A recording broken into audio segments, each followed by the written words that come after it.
Vamos falar agora do reforma da Previdência no Estado do Piauí, Erivaldo Barbosa. Olha, começou a tramitar para valer nesta quarta-feira na Assembleia Legislativa. Eu vou então acionar Lídia Brito no cidadeverde.com. Aí está Lídia.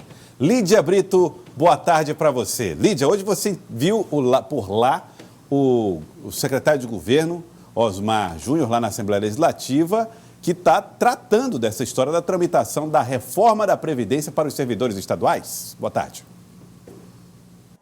Boa tarde, Joelson, Elivaldo. Uma boa tarde a todos que nos assistem.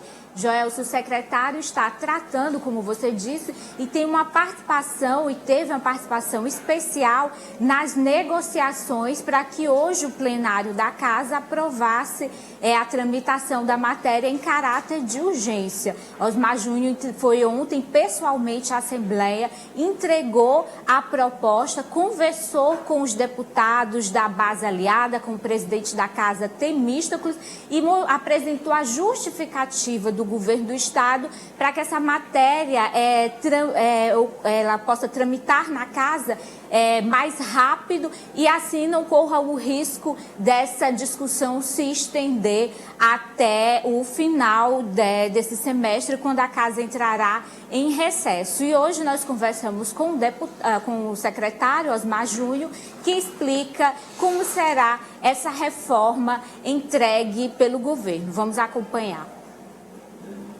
O governador encaminhou uma proposta para a Assembleia, adequando o sistema previdenciário do Piauí às regras que hoje regem o sistema previdenciário da União. Primeiro, é que estão isentos da contribuição previdenciária quem ganha até 114% do salário mínimo, ou seja, quem ganha mais do salário mínimo. Segundo, é que a regra de transição, ela é um pouco mais amena, portanto, ela vai permitir que os servidores que já estão, que estão em processo de cumprimento do prazo necessário da aposentadoria, eles tenham um impacto menor do que aquela, por exemplo, que está sendo causada pela reforma federal. Os estados que não se adequarem, eles terão maiores dificuldades para o relacionamento com o governo federal. Exatamente essa é a tentativa que o governo federal está fazendo. Portanto, nós gostaríamos que a Assembleia examinasse no tempo mais rápido possível e tomasse uma decisão.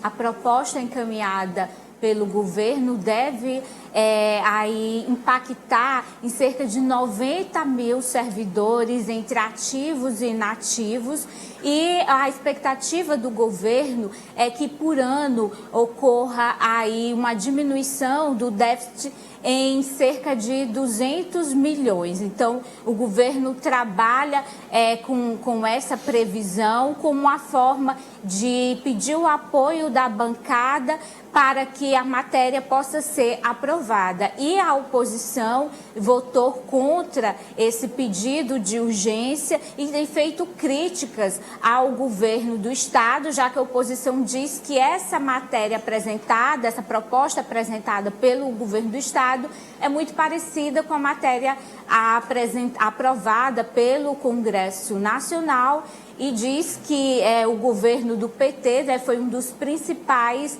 críticos da matéria aprovada em Brasília, Joelson. Eu conversei com um técnico do governo a respeito dessa história da reforma da Previdência do Estado do Piauí. E a pergunta que eu fiz foi, olha, se a PEC paralela, que está tramitando no Congresso Nacional, abrange os estados, por que não o Piauí esperar pela aprovação da PEC paralela para fazer essa reforma? Aí ele explicou, olha, o governo quer ter acesso a essa compensação, vamos dizer assim, a essa economia que a Lídia descreveu, logo, o mais rápido possível. Se no estado do Piauí o governo tem a maioria qualificada de 3/5 da Assembleia Legislativa para aprovar uma PEC logo, por que não fazer logo e garantir essa economia desde já? Essa foi a explicação que ele deu. Mas daí a ter uma tramitação em regime de urgência já é outra conversa, né, Elivaldo? Correto. Até porque o governo, o federal, também tem contestações em relação à PEC paralela que tramita agora com dificuldades na Câmara Federal. Ou seja, não tem mais prazo para ela. Ela não terá prazo, não será aprovada esse ano e não contribui para o objetivo do governo, o central, o de Brasília, o federal, de provocar uma economia considerável para permitir o equilíbrio fiscal na área da previdência dos estados e municípios. Por esta razão, há a recomendação para que os estados promovam essas reformas.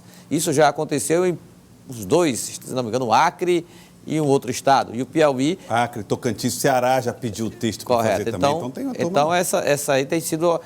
Vai já virar uma regra. Por isso, o governo do estado do Piauí se antecipa e busca a aprovação ainda este ano dessas adequações ou dessa reforma da Previdência Estadual. 244 milhões por ano é uma economia importante, né? É um negócio realmente que tem um impacto do governo que está aí com a corda no pescoço para pagar a Previdência. Agora, Elivaldo, ter maioria qualificada ou maioria absoluta na Assembleia não significa dizer que esta é a única voz ali em relação a esse projeto. A oposição promete fazer uma discussão em torno dessa tramitação, né, Elivaldo? Correto. Hoje, três vozes se levantaram, 3 vozes se manifestaram contrárias à forma como a proposta foi encaminhada e está sendo tratada na Assembleia Legislativa. As deputadas Lucy Soares, do Progressistas, e que mesmo sendo um partido da base aliado ao governo do Estado, mas ela tem mantido o comportamento de politicamente ser oposição ao governo, a deputada Tereza Brito, do PV, e o deputado Gustavo Neiva, do PSB. O deputado Gustavo Neiva foi ouvido por nossa reportagem. Vamos acompanhar com o Elivaldo Barbosa. O PT nacional fechou questão contra a reforma da Previdência. E a reforma estadual é uma cópia da reforma nacional. E nós fizemos o debate aqui da reforma da Previdência nacional. E nós apresentamos já um requerimento para fazer uma audiência pública da reforma da Previdência Estadual. Eu pergunto, o que foi que mudou? O PT mudou de pensamento? Então, o que é ruim, para o Brasil não pode ser bom para o estado do Piauí. Então, o que nós esperamos aqui, minimamente do governo, é o bom senso para ter a discussão nessa casa. Está aí, Elivaldo Barbosa, ele chama para a questão da coerência, né? Já que o Partido dos Trabalhadores foi contra em nível nacional, por que ser a favor aqui? Correto. Então é um discurso absolutamente normal, legítimo, natural da oposição nesse momento da tramitação dessa matéria. O deputado Gustavo Neiva foi autor, Lídia, de um requerimento apresentado no plenário. Ele foi, inclusive, derrotado, que pedia uma audiência pública no plenário para tratar do assunto. O líder do governo, Francisco Lima, contestou o requerimento e, com a base majoritária, rejeitou e ficou da Comissão de Constituição e Justiça definir sobre a realização dessa audiência pública numa reunião que deverá acontecer na próxima segunda-feira de modo extraordinário. Havia até um esforço dela ocorrer já amanhã, quinta-feira, mas os próprios setores da base aliada acharam que era pressa demais para a discussão dessa importante e complexa matéria. E, portanto, ela ficou para ser tratada já no início da semana que vem. Né? Elídia, é possível prever que o governo vai ter tantos contratempos assim, ou ela vai mesmo tramitar num regime mais rápido do que o normal ainda este ano?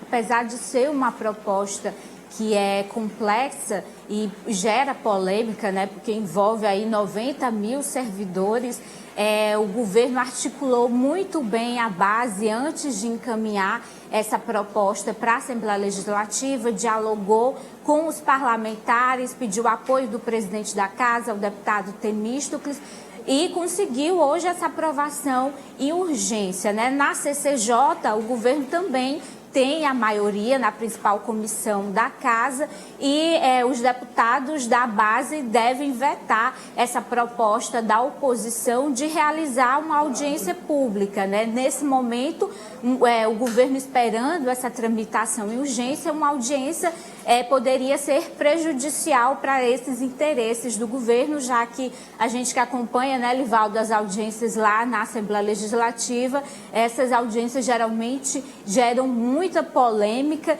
e o governo, nesse momento, o que quer é justamente evitar que haja polêmica e dificuldade para a aprovação da matéria, Joelson. Se quiser resolver isso logo esse ano, é bem estratégico, né? Correto. É como a gente falou, essas audiências elas não são nada amistosas.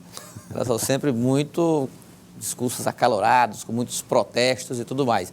Então, mas mesmo assim, os deputados da própria base aliada consideram que a matéria deve ser aprovada celeremente, mas não no estilo de flash. No estilo urgência urgentíssima. Urgência urgentíssima, que amanhã já vá para o plenário e aprove tudo. Esse é o interesse do governo. Porém, ela deve ser apreciada com uma certa moderação e deverá ser aprovada na próxima semana. Foi o que eu percebi de segmentos importantes da base aliada ao governo do Estado. Outro assunto, Elivaldo Barbosa, é a parte que trata da situação dos militares, Elivaldo. Os militares vão entrar no debate agora ou não? Olha, um bom exemplo é esse aí, o que retrata o que eu falei agora, Joelson. O deputado Coronel Carlos Augusto, que é da base aliada ao governo do Estado, do PL, faz ponderações em relação aos militares na nova Previdência Estadual. Ele quer e deseja que, quando essa matéria for tratada, vai levar em conta a nova Previdência dos militares no plano federal e que vai trazer ganhos para os militares estaduais no percentual de contribuição, de desconto dos seus vencimentos. Tá aí, então, vamos acompanhar. Elivaldo Barbosa conversou com o Coronel Carlos Augusto. Em relação aos militares, certo? Não veio nessa proposta encaminhada pelo governador Wellington Dias nessa casa, porque ainda está em transição, ainda está em tramitação no Congresso Nacional a reforma da Previdência para os militares, mas assim, se nós estamos fazendo aqui uma adequação ao cenário nacional, certo? A proposta que foi aprovada pelo Senado Nacional, o que está sendo proposto no cenário nacional para a reforma da Previdência é algo que vai beneficiar, inclusive, os militares do Estado, do Piauí, no que diz respeito à contribuição.